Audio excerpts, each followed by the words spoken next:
Pasitọ lobìnrin yìí pe ara ẹ̀ iṣẹ́ ajínigbé lòun àtọkọ ẹ̀ ń ṣe.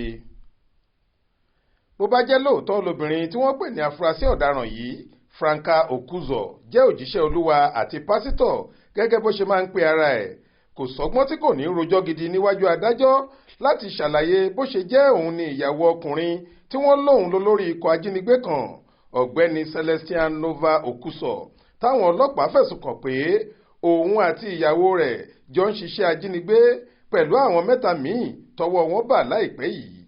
Aláròyé gbọ́ pé àwọn afurasí ọ̀daràn yìí ni wọ́n lọ rẹ́bù obìnrin oníṣòwò kan lásìkò tíyẹn ń ti ṣọ́ọ̀bù tó ti lọ ṣe káràkátà ẹ̀bọ̀ lálẹ́ ọjọ́ 19 oṣù keje ọdún yìí. Wọ́n ní bó ṣe kù díẹ̀ kóbìnrin náà àtàwọn ọmọ ẹ̀ tẹ́rí wọlé wọn lágbègbè Obinoba níjọba ìbílẹ̀ Nkwani nípínlẹ̀ Delta ní nǹkan bíi aago 8 alẹ́ làwọn atiláwí tí wọ́n ti ń ṣọ́ tẹ́lẹ̀ yọ sí i lójijì, wọ́n sì jí obìnrin náà gbé lọ. Nígbà tíṣẹ̀lẹ̀ náà dé tí ìgbọ́ àwọn ọlọ́pàá, kọmíṣánná ọlọ́pàá ìpínlẹ̀ ọ̀hún pàṣẹ fáwọn ikọ̀ tó ń gbógun ti ìwà ìjínigbé Special Anti-Kidnapping and Cybercrime Squad àti àwọn ọlọ́pàá tẹ̀sán òbí àrùkù láti bẹ̀rẹ̀ ìwádìí tó lọ́rìn. Wọ́n fimú fínlẹ̀ gidi, wọ́n sì rí obìnrin náà gbà jáde lẹ́yìn táwọn ajínigbé yìí ti gba owó ìtúsílẹ̀ mílíọ̀nù 2 náírà (2 million naira). Alukoro iléeṣẹ́ ọlọ́pàá ìpínlẹ̀ Delta Bright Edafe sọ nínú àtẹ̀jáde kan lọ́jọ́ àìkú Sunday ọjọ́ 6 oṣù kẹjọ yìí pé lẹ́yìn táwọn ṣe àkójọ onírúurú olobó tó ta àwọn àti ìwádìí ìjìnlẹ̀ tí wọ́n ṣe gbogbo, ọwọ́ ikọ̀ ọ̀tẹlẹ̀múyẹ́ tẹ ọ̀kan lára àwọn ajínigbé náà lọ́jọ́ Friday ọjọ́ 4 oṣù kẹjọ yìí. Kabi Esther ló porúkọ ara ẹ̀, ẹni ọdún 43 ní í ṣe. Ṣé wọ́n ní ilé kúlà tí jẹ́wọ́ àrùn?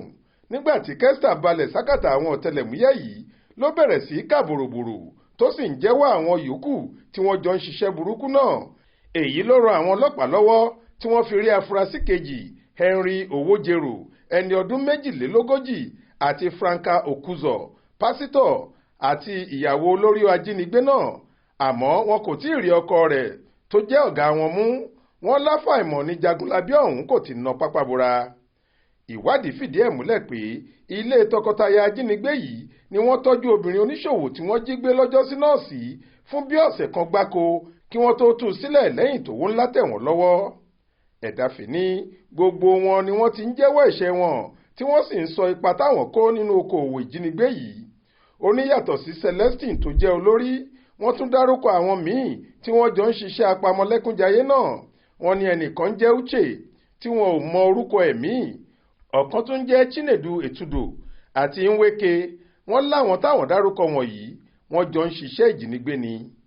Ìwádìí sì ń tẹ̀síwájú láti fọwọ́ òfin mú gbogbo wọn. Faith Adébọ́lá ló ń jábọ̀ ròyìn fún iléeṣẹ́ tẹlifíṣàn Aláròyé online.